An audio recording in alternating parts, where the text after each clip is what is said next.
All right, thank you, everyone. Thank you to council for having dinner beforehand. That was kind of nice.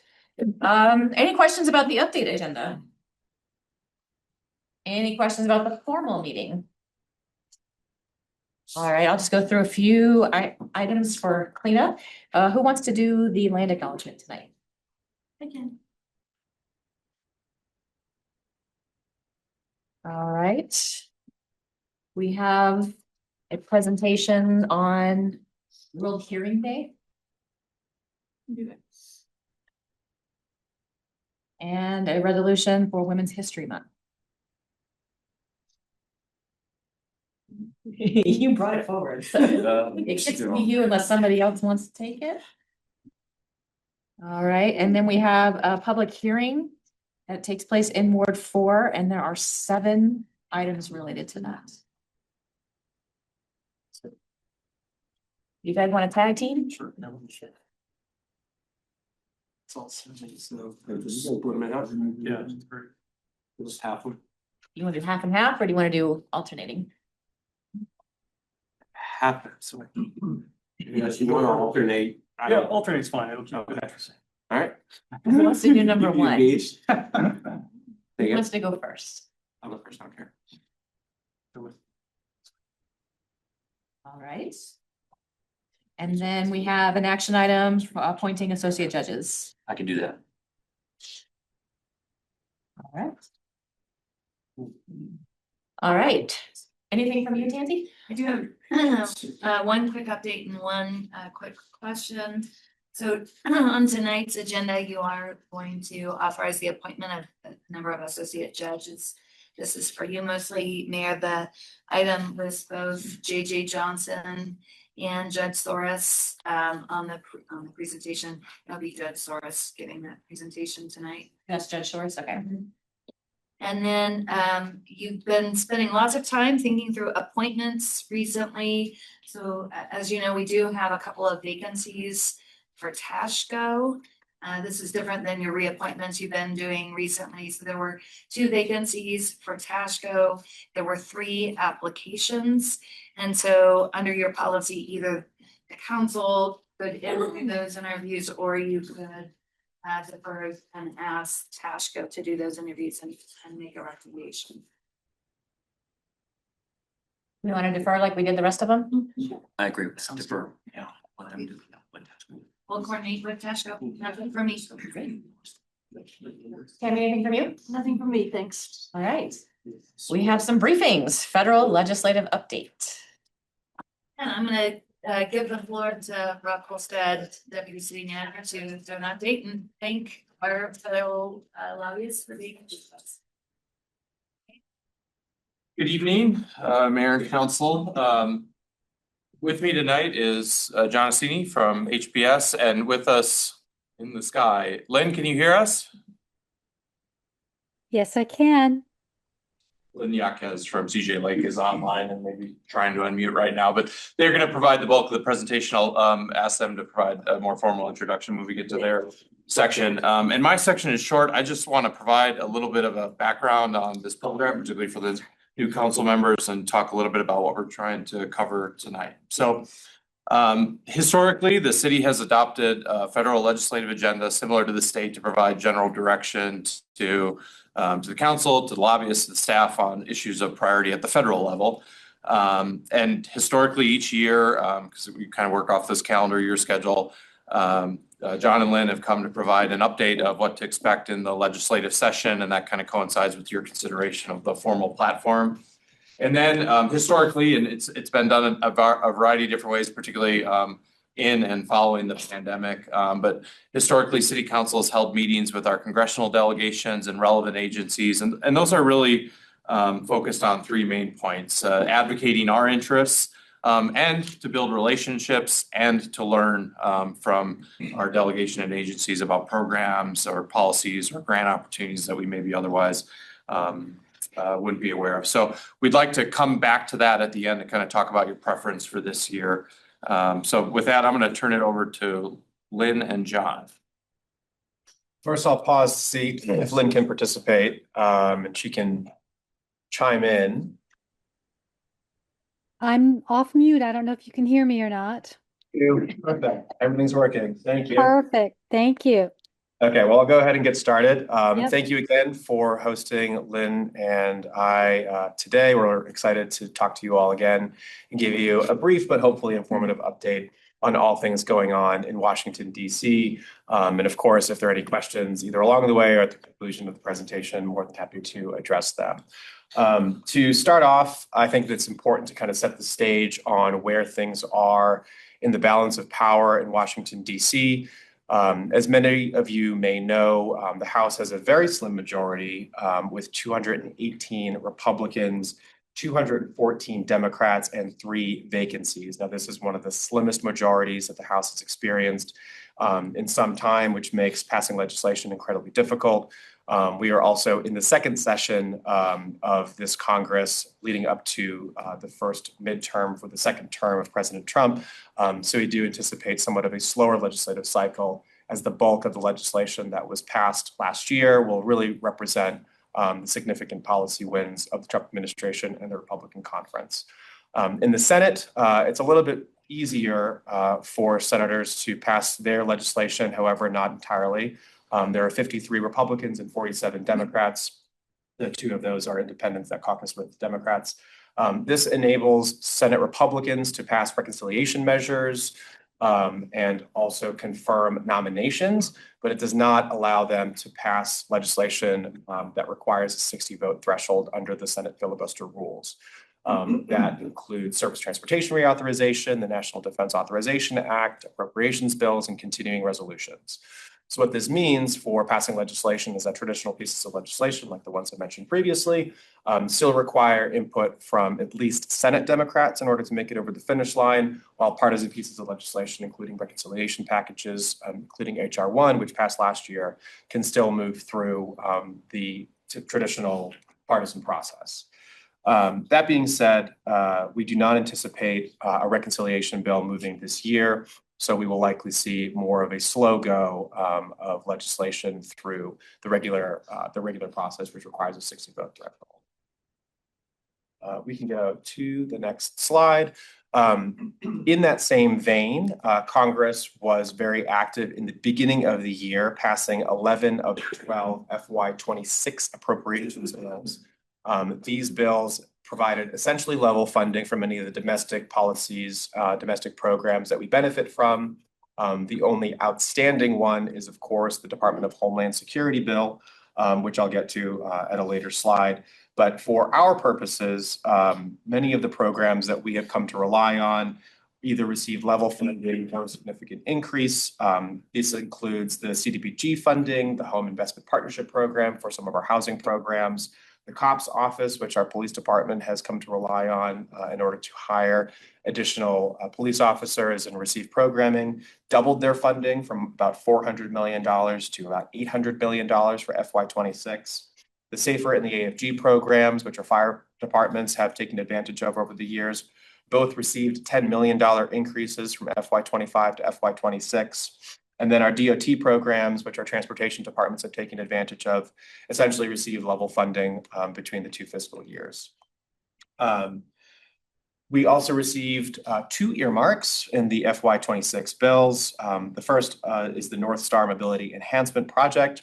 This was actually an earmark that we had received in the FY24 bill that was carried by then Representative Caraveo. But because of a continuing resolution that went through the FY25 process, we had to essentially roll that over to the FY26 process. Fortunately, Mr. Evans and our 2 senators were able to carry those over to the FY26 bills. So we were able to get $1 million for the North Star Mobility Project and then $420,000 for the Thornton Crime Lab Improvement Project. I've been in Thornton all day today, meeting with department heads, talking about the future of congressionally directed spending projects, and we have a couple good ideas that I think that are going to be really beneficial and very competitive to our senators and to our representative. One of the benefits of having Mr. Evans as a representative is that he is considered a frontliner. As you might know, he won by about 2,300 votes in his last cycle. He is up for re-election because it's a midterm election. The House of Representatives is up every 2 years. So it benefits us because the Republicans want to keep him in office to retain their balance of power, and gives him a little bit more sway in the appropriations process to execute some of the asks that he is going to be requesting through the appropriations process. The one rub that we have is, of course, that single one, the DHS bill, which is continuing to be closed. I say closed kind of in air quotes because many of the employees at DHS are considered essential, so they are working without pay. And the funding that was provided to ICE and CBP through HR 1, the One Big Beautiful Bill Act, the reconciliation bill that I mentioned earlier, provided a significant amount of money to ICE and CBP. So TSA, the Coast Guard, the Secret Service, and FEMA are all now going without pay, which is causing a little bit of an issue with some of FEMA-related issues, including FEMA reimbursements, pre-disaster mitigation funding, and of course, the Safer NAFG program. So we may see a delay in the NOFO release of some of those grant programs that are administered by FEMA. As it stands now, there is not really key negotiations going on between the White House and Senate Democrats over the closure of the Department of Homeland Security. This is, of course, related to the ongoing controversial immigration enforcement operations that have taken place over the country. And we do anticipate that this partial government shutdown for the department could take several more weeks to get resolution on. There's kind of competing provisions that are being negotiated, at least at the Senate level, but they seem to be in quite the game of chicken as it stands now. The House and Senate are in session today. I should mention that tonight is also the State of the Union, so the president will be delivering his State of the Union address at 9 o'clock Eastern tonight, which we anticipate will provide a little bit of guidance of what his priorities will be for the remainder of 2026. And also what his directive to Congress may be moving forward. We also haven't seen the FY27 budget proposal, but that could take several more weeks to be released, which would give a little bit of indication of what the administration's priorities will be on the budget cycle. One of the other issues that we're seeing kind of outside of the direct appropriations process is the ongoing federal freezes that Colorado has experienced. Now, this has been kind of going back and forth between the state of Colorado, the administration, and the federal court system. There have been over $317 million in federal funding that has been frozen to the state of Colorado. Now, this spans the gamut from transportation funding to healthcare funding and other items that were previously allocated to the state of California and paused by the Trump administration. And many of those items continue to be litigated at the federal level. But something that we may see in the future as NOFOs continues, notice of funding opportunities continue to get released over FY26 and into FY27. That being said, one of the big legislative items that we do anticipate significant activity on is the Surface Transportation Reauthorization Package, which is currently in the nascent phases of negotiation. This is the 5-year authorization bill that reauthorizes transportation programs. So think the surface transportation or the Highway Trust Fund, for instance, the transit programs, the RAISE grant program, the Build Grant program, which we have taken advantage of to fund many of our highway improvement projects. Just a quick update on kind of where things stand. The House is likely to move first on surface transportation reauthorization. This is currently being negotiated on a bipartisan basis between Chair Graves, who is from Missouri, and Rick Larson, the Democrat from Washington. They are currently working very quietly behind the scenes on trying to come up with some sort of bipartisan proposal, which they will then release. And in that, they may be opening up the opportunity to do congressionally directed spending for highway projects in particular. So this is similar to the process that we see with CDS on the appropriations side, but instead of moving it through the appropriations process, it's through the Highway Trust Fund. We have engaged with Rob and with the Transportation Department to see if there are any projects that may be earmarked eligible in the event that that portal does open up, and we can advocate directly with our federal representatives on future funding in that bill. On the Senate side, there's been more of a slow go on surface transportation reauthorization. There are 2 committees that are responsible for reauthorizing that, the EPW committee and the Senate Commerce Committee. They have not engaged in robust conversation. I think they're waiting for the House to act first, and then they'll respond in due time.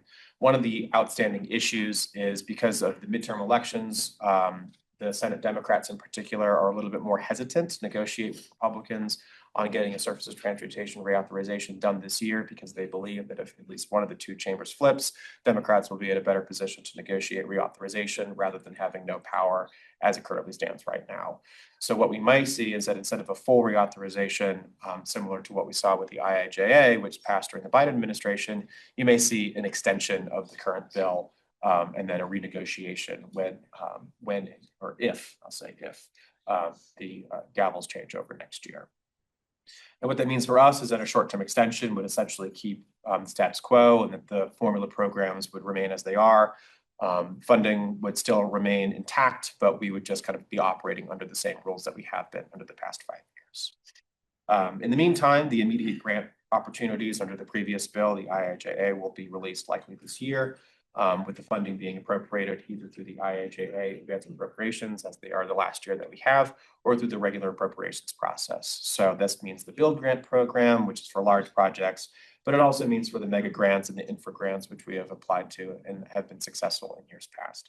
So we do anticipate that the NOFA will be released, and at least those in the near future. They'll close sometime in the fall and then be released shortly thereafter. In addition to transportation funding, healthcare continues to be a significant issue in Washington, D.C. Earlier this year, or at the end of last year, I should say, the enhanced premium tax credits under the Affordable Care Act expired. And there was a bit of a kerfuffle on the floor about extending those tax credits, though it does not seem likely that Congress will be extending those any further. This is coupled with the significant Medicaid cuts and the SNAP cuts that were imposed under HR 1, and now individuals that are under the ACA exchange plans will likely see an increase in their premiums because of the expiration of those subsidies. There was an attempt to try to come up with a bipartisan solution to that, but those negotiations failed. The White House walked away, and we don't anticipate that coming back up in the near future. However, there is a bright spot that we see over the next couple months. The next legislative cycle will basically be until about the 4th of July. And it's on housing. There are 2 complementary proposals that the Senate and the House are considering that would expand housing supply, strengthen the low-income housing tax credit, and then address institutional investors purchasing single-family homes, in addition to a number of other reforms to the CDBG program, the ESG program, home program, and the price program, amongst others.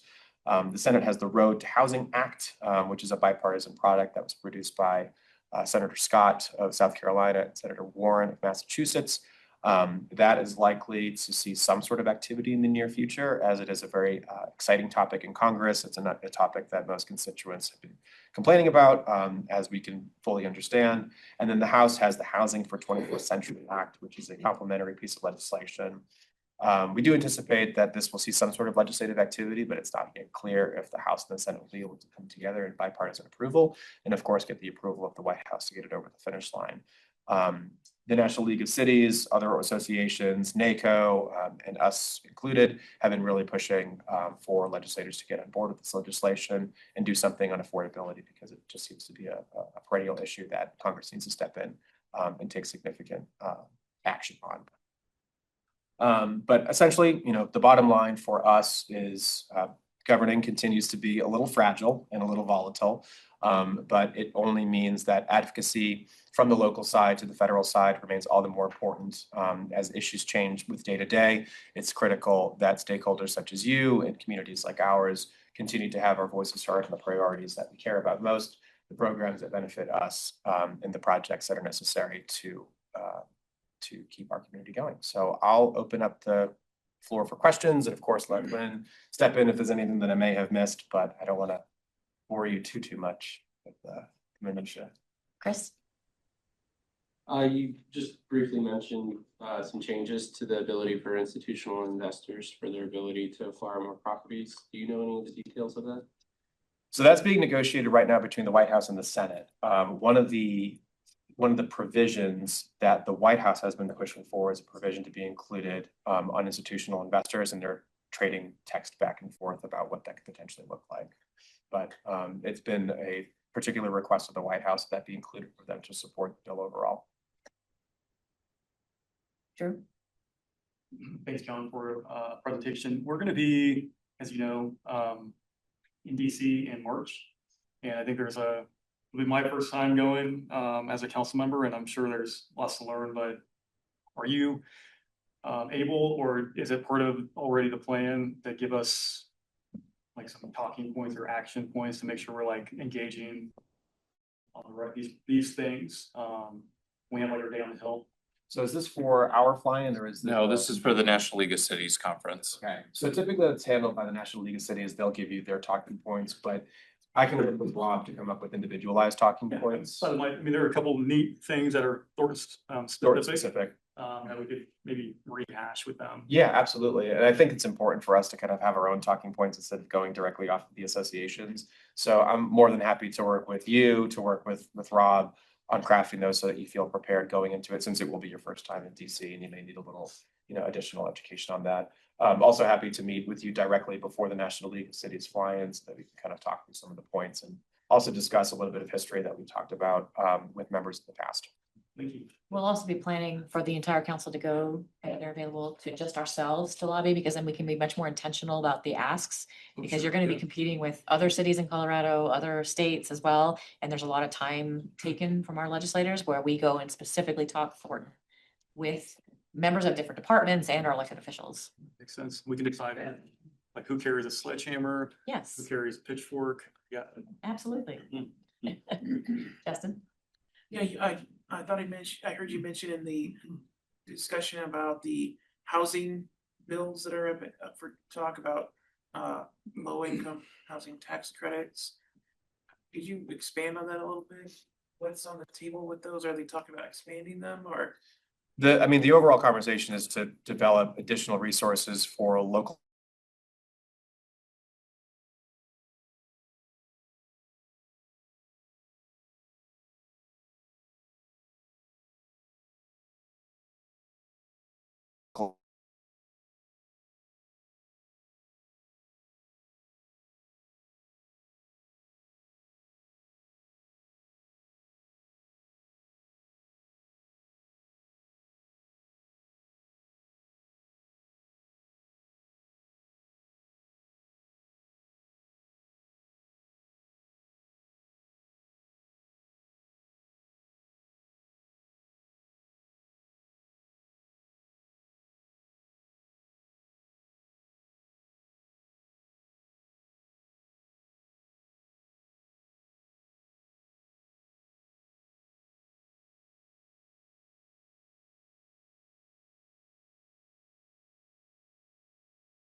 Public safety focus on some of those programmatic grant opportunities like COPS, the Assistance for Firefighters grants, AFG, and as well as SAFER, which is another fighter staffing grant.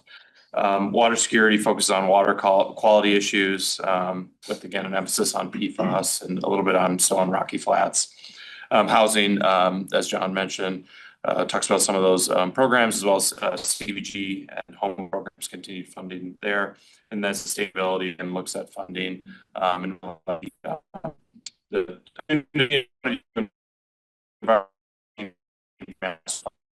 fermentation. Yeah, for those in the presentation again. And draft we're looking to schedule that for more conversation. About the flat out. Those ranked by any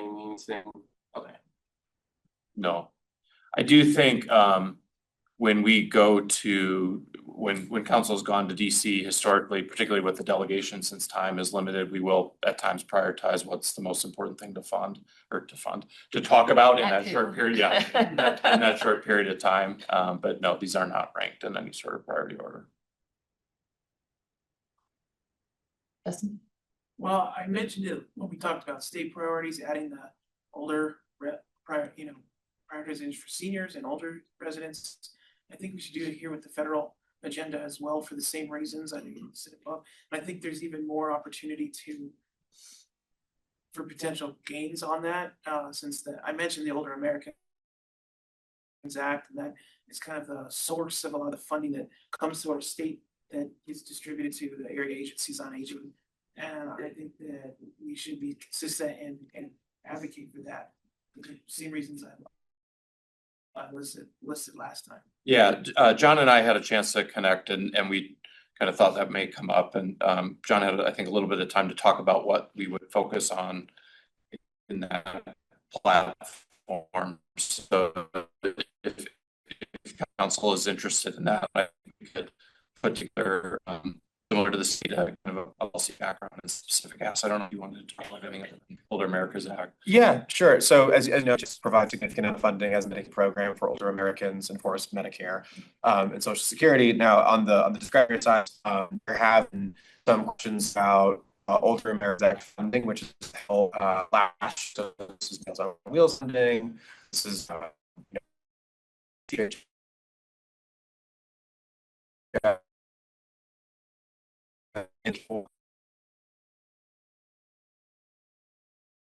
terms of the thing. And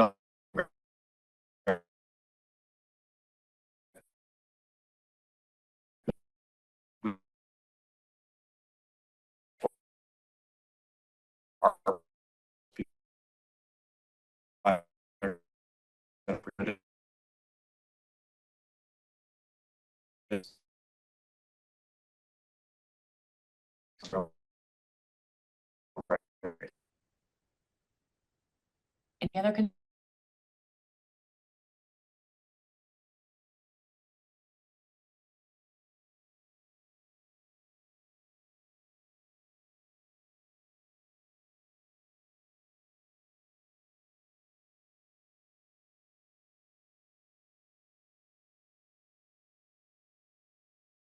from, and then provide that to our residents. That would be good information to have so that we can directly correlate the federal funding that is allocated to us and the results that we provide as a city. Yeah. Chris? There's also in another committee that I work on with veterans for veteran advocacy nationally. Our group is pushing really hard to seek additional funding for lock boxes for veterans, and it helps curb suicide. Mm-hmm. So perhaps we can talk offline about that, but I do know there's conversations with congressionals and senators about it through our group. But if I can put that on your schedule, maybe we can talk and get some of that messaging across as well from Colorado. Yeah, that sounds great. Happy to do that. Any objection? I have to ask. So we'll, noting the additions, we'll bring that forward March 10th for your formal consideration. So the last thing we have on our agenda for tonight, I know you got a couple of things behind you, so we'll try to move through this quick. We did want to call the question again on DC lobbying trips. So the question is, you know, many of you participated in this last year. One, do you want to do it again? And if yes, timing. So the past couple of years, we've kind of fallen into that early June timeframe, which I think has worked all right.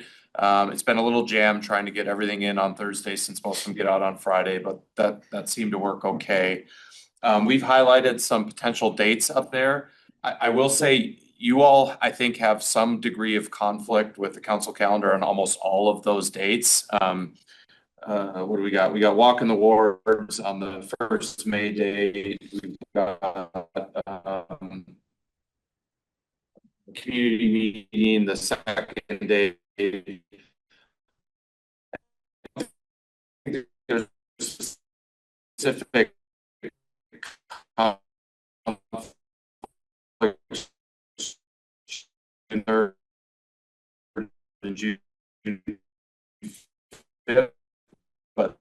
or a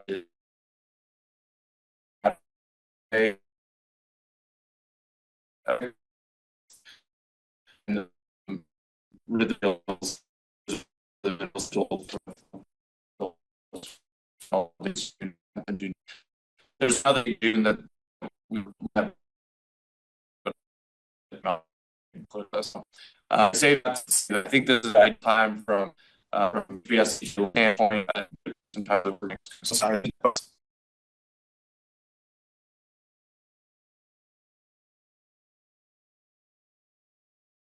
But, getting the FaceTime with the senator while we're in DC is really, more beneficial. So that's the reason why the weeks that are what they are, is because those are the weeks that both House and Senate are in session.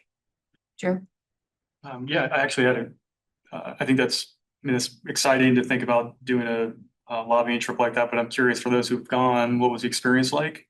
And did we feel like it was a worthwhile endeavor, and are you hoping to do it again? I would say yes, it is very worthwhile because it is well orchestrated by CJ Lake and by Rob, because they provide us the right talking points to get our point across. And it has resulted in funding from some of the agencies. We met with COPS several years ago and had never received a grant from them before. They gave us incredible feedback in the moment, and we got a grant the next year. Same thing with the fire department. And so it's beneficial not just for us to learn and be there, but to get the information that staff takes incredible notes on to be able to do some follow through with us. Okay, that's great. I'm getting head nods, so I would be a fan of doing that, yeah. So. And I'll throw out there, the only one of those dates that works for me is June 3rd through 5th. Same. That's the best one. I was gonna offer up a poll, but if it's the date, that's the date. Makes it easy. Okay, we will work off planning that date. Unless there's any objections, and start getting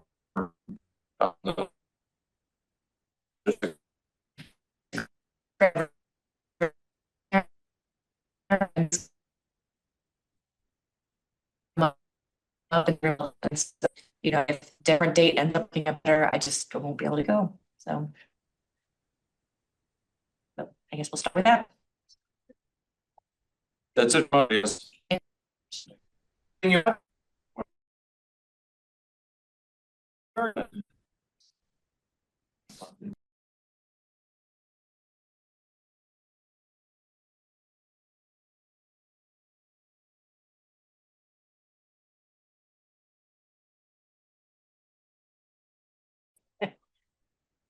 Nice to see you all tonight. Just wanted to start off with a quick update. We are 1/3 of the way through the legislative session, probably another 250 bills that are going to be introduced for the remainder of the session. Expect the at the end of and then introduce share a little bit up on some of those we took a position on 2 weeks ago. Several of them had to move. Bill one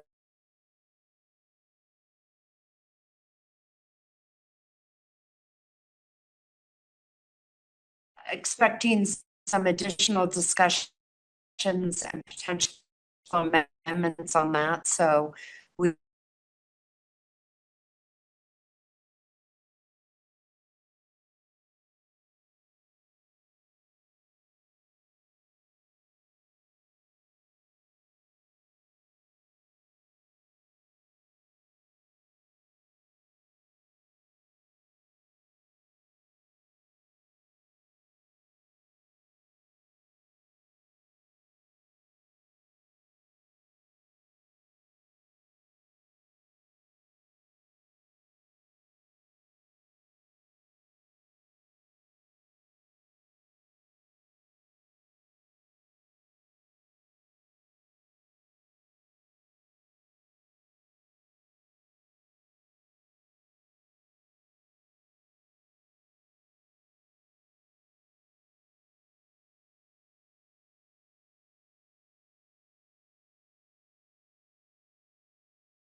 with that bill. So I think there will need to be significant changes if that bill moves forward. Some of the bill, 1065 was the TIF bill we talked about. The Speaker's office is bringing.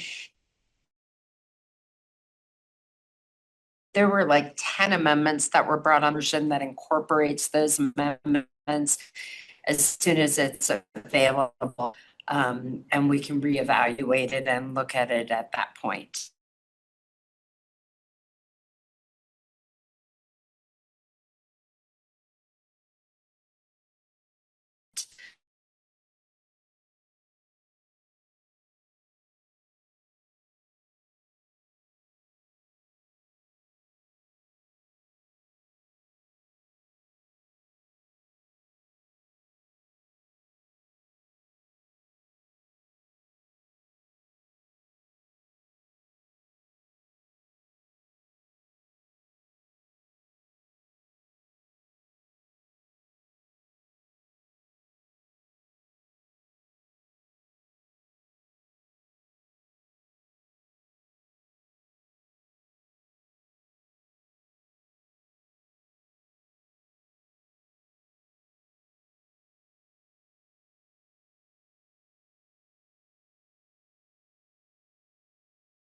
Came up in testimony today.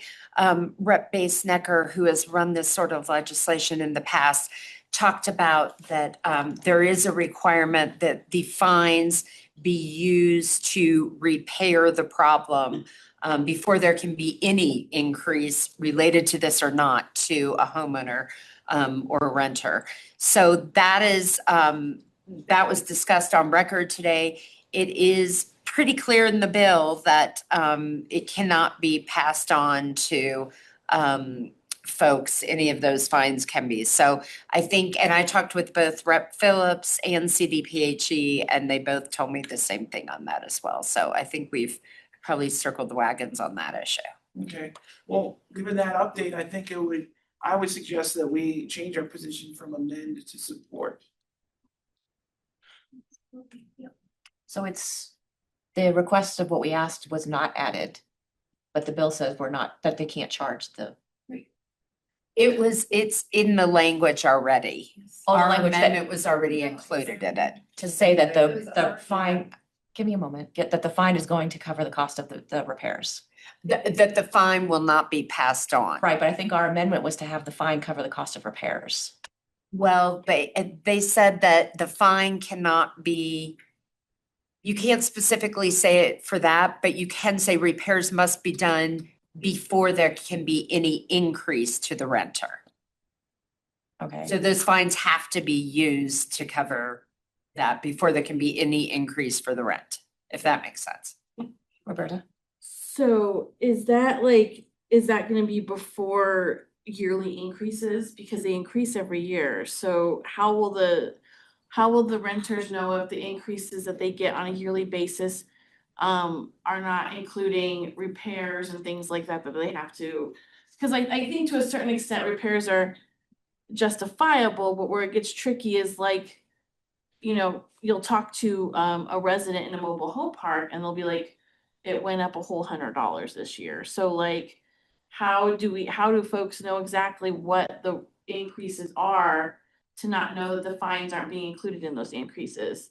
Because if they were to come and say, oh, it's $200 this year, well, what is that? And I just want to clarify one thing, if I may. There is, and this language was in here before, that if after receiving the notice to comply, they made repairs, those could not be passed through. That was in there. I believe council's concern was this language in here that talks about the fine. It could be imposed if they fail to comply. And there's nothing in the legislation that addresses the sort of pass-through aspect of that fine. And I believe that that was council's concern the last time this came through, not necessarily the initial repair costs, it was the fine, which that has not been addressed. So the fine time. Because, you know, to your point, that language is very specific about the repair costs, but that same language is not in the section about the fine. that may be their intent, but it's not the way it's showing right now, which unless it's changed, I'm looking at the website now, that was not changed. And not to question, but my understanding is it's in current law, not in this legislation. Oh, it's in current law. Yeah. Oh, What does that mean from that?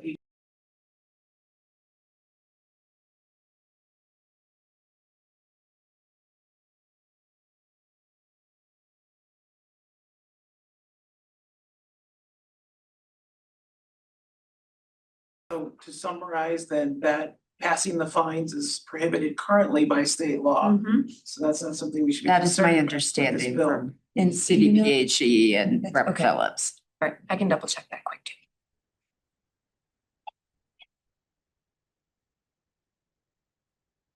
What is the pleasure of council? The request is to move to a support position. I believe our concerns have been met, and we could go to a support position.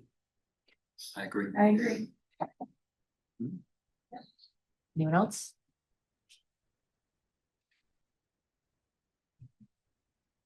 That's 4 that have said they agree. I feel like there was still an open-ended question about whether or not the bill or the law actually is addressing the amendment we requested last time. And there was a clarification needed. Is that what I just heard?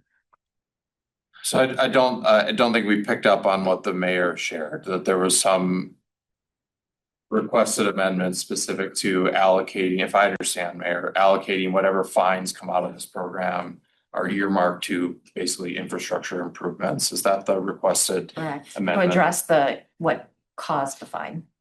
And it's already in law. I don't think we pushed that issue. Well, I don't think that issue was pushed forward to Representative Phillips on this bill.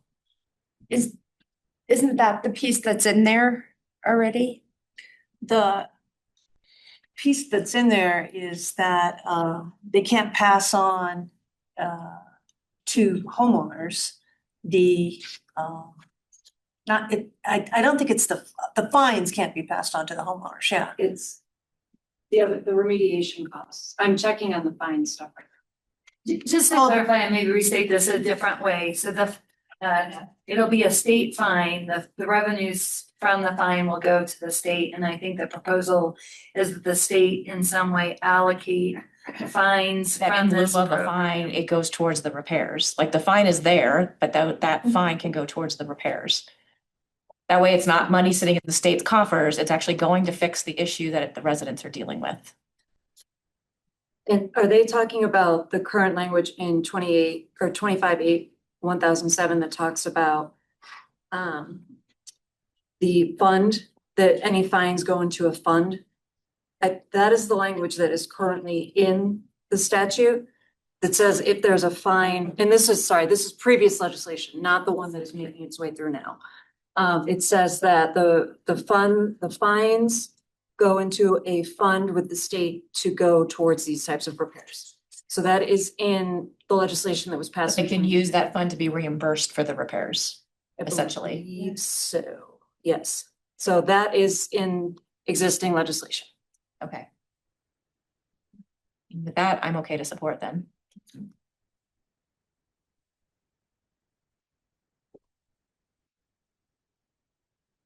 Anything else on these ones? Okay, got a couple of new bills to talk about. Perfect. House Bill 1071, this is the Avis bill. It passed out of the House and is on its way to the Senate. As you know, current law allows only the state to place Avis, which are automated vehicle identification systems on federal highways. But it prohibits local governments from doing that.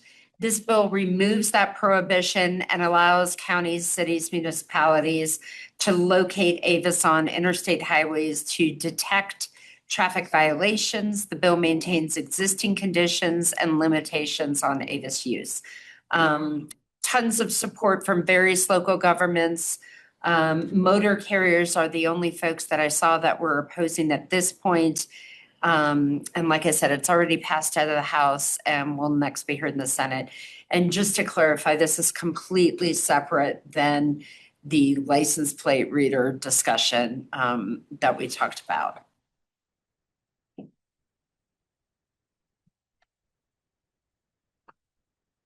Are we okay taking CML's positions to support? Question, Go ahead, Drew. well, I'm sorry why did the motor carriers, oppose it? You know, I don't know specifically what their concern is. I didn't hear them testify on it in committee. But I'm happy to circle up with them and find out what the rationale is. Yeah, that'd be helpful. I just don't Sure. want to, if it's something that's levying some sort of additional cost on these kind of private or independent contractor drivers, things like that. Like And it may just be a fear of, getting additional tickets or whatever the case is. But I'll check.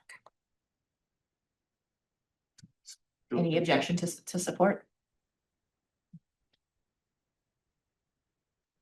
All right.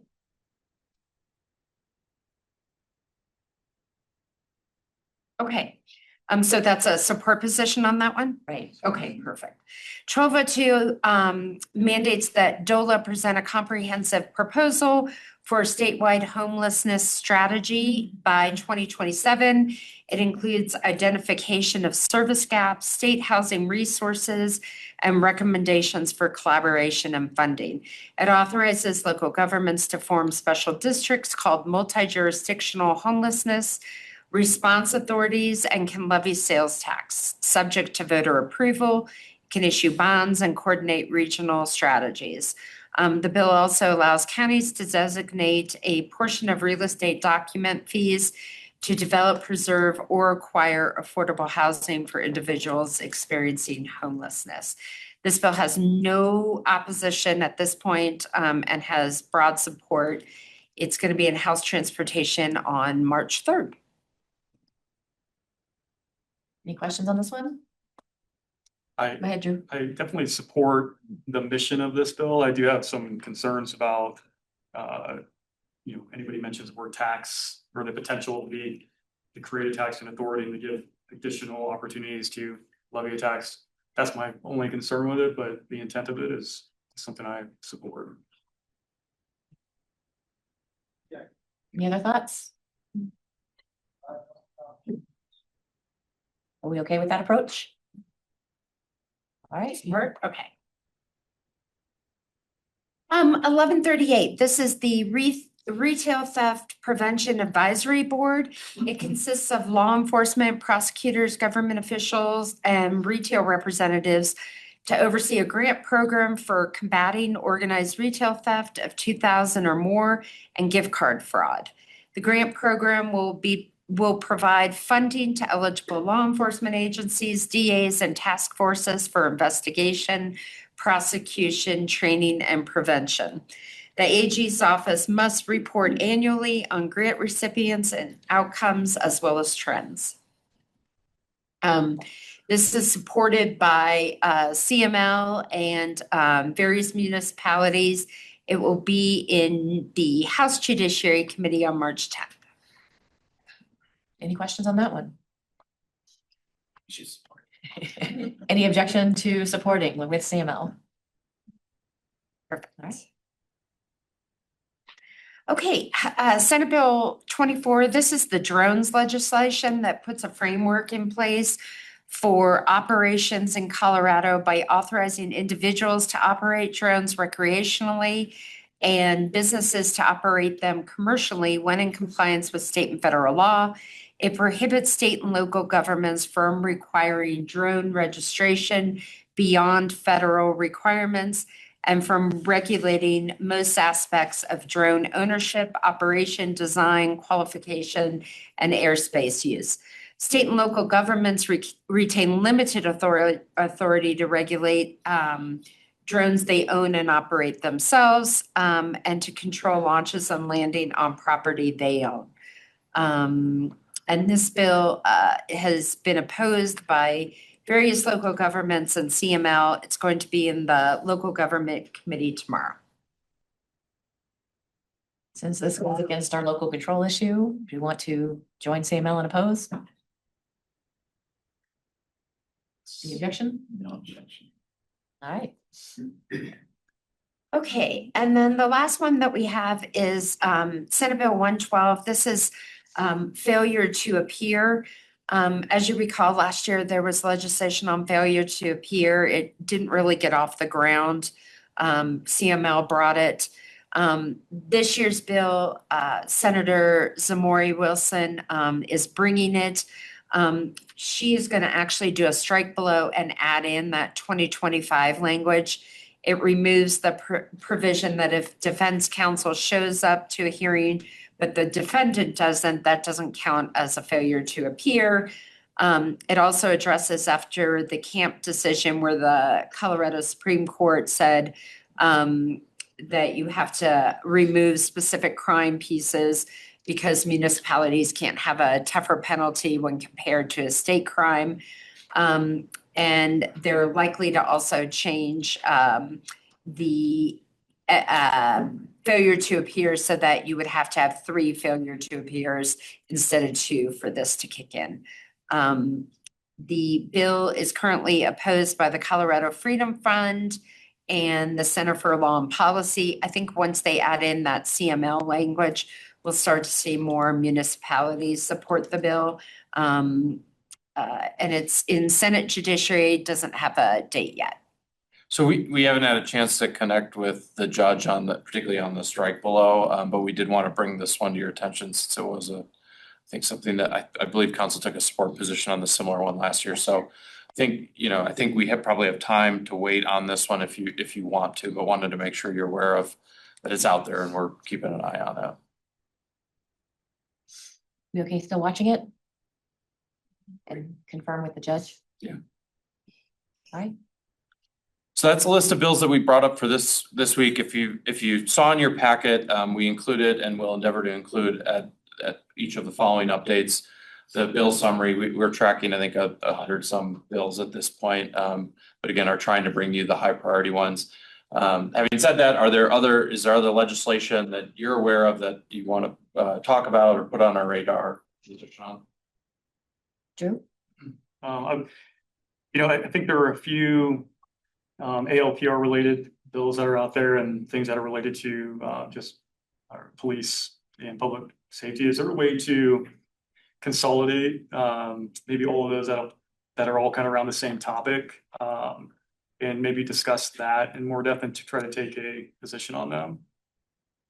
Sure. Maybe it's not this meeting, but the next one, of course. Yeah, I think we've talked about 3 of them, and that's 1037, the search and seizure 4th Amendment one, 70 and 71, which are the license plate readers one. If there are additional bills kind of in that space, I'm happy to add them in. Those are the 3 that I know right now.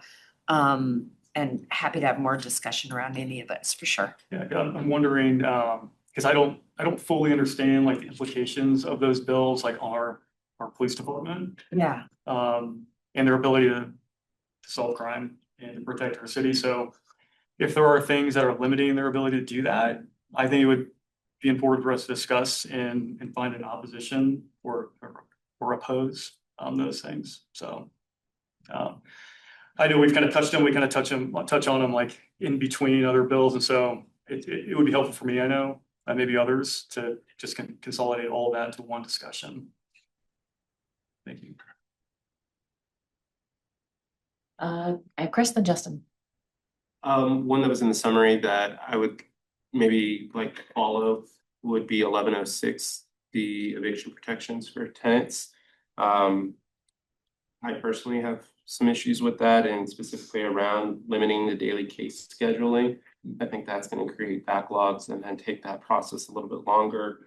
And it also mentions extending timelines and then excusing late tenant responses. So as a landlord, and I run very nice rental properties, I feel like every year there's continued layers in which tenants are going into. So my concern is definitely around, some of the items that I mentioned, but yeah, excusing late responses and then limiting the number of cases that are scheduled like, I just see that becoming potentially a longer backlog.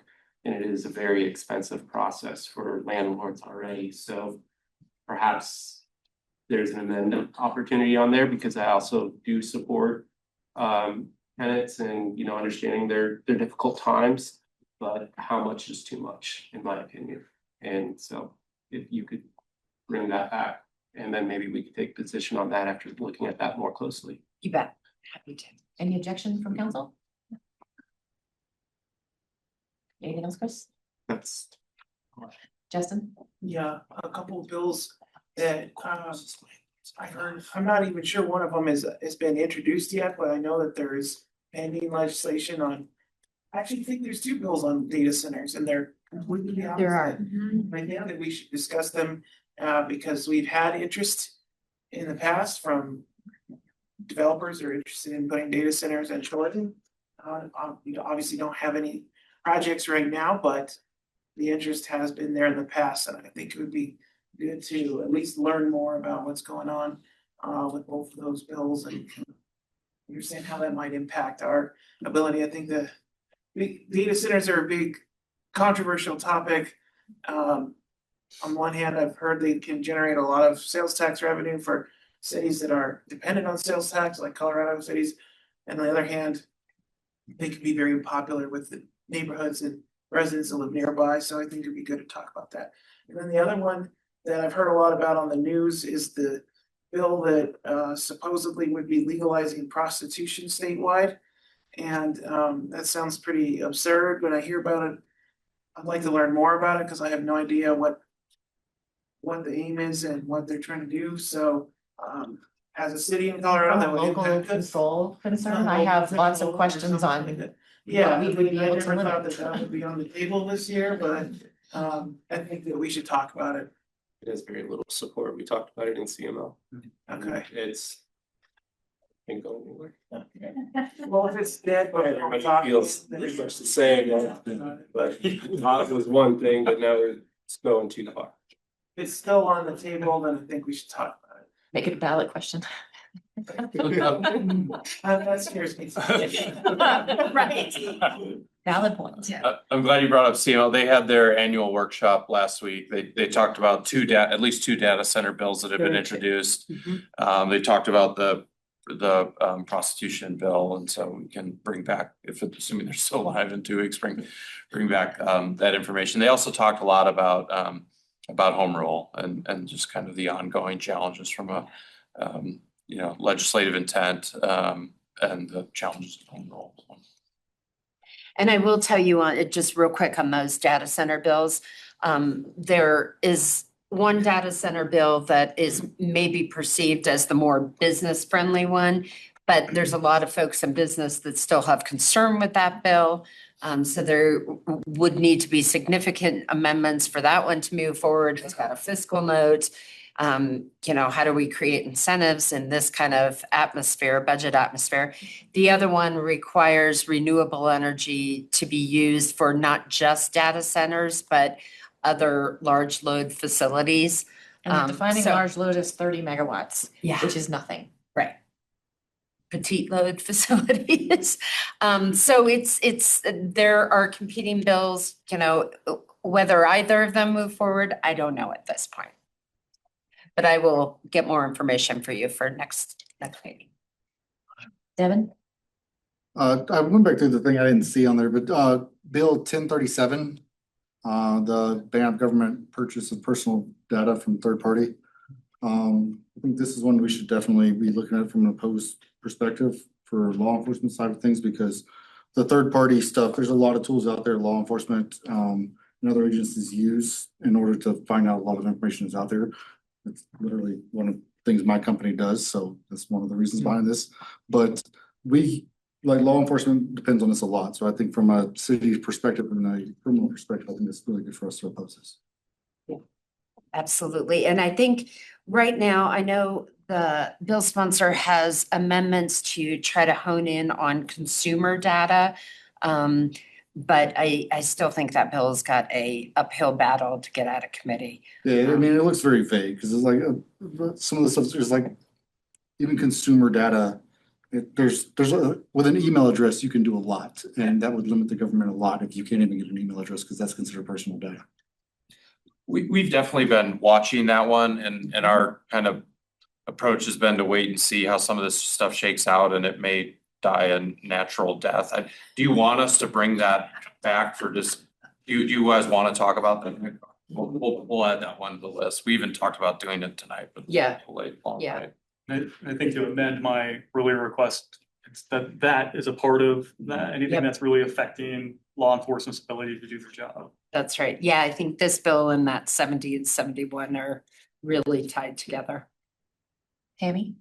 Yeah, I hate to take us backwards, but I am unclear from this statute, from reading it, that the civil penalties go towards remediation. It indicates that the civil penalties go to a fund. So I would ask for just a day for us to clarify what the fund is and how the fund is spent in the statute, where the civil penalties go, if you don't mind. I'm not suggesting you change your position, but I just want to verify what we're looking at here, if I could. I think that would be really helpful.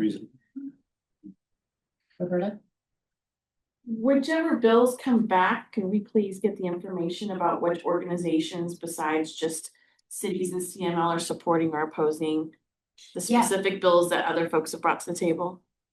Yeah, you bet. Most of the ones that we were looking at tonight, the reason you heard me say that so often were really local government focused bills. So an exception would be the water bill, but we had talked about it before. That was, I think they had testimony today from 9 to 5, Conservation Colorado, some of those other groups, but most of the Which bills. was that? That's the mobile home water quality bill, yeah. The other one that probably has more support outside of the municipality is that retail theft bill that's obviously being brought by the Retail Association and has a lot of support from various chambers and that sort of thing. Okay, because there were like a bunch of bills that other folks wanted brought to the table. When those come, can we make sure that we have that information as well? These bills, yeah, absolutely, of course. Happy to.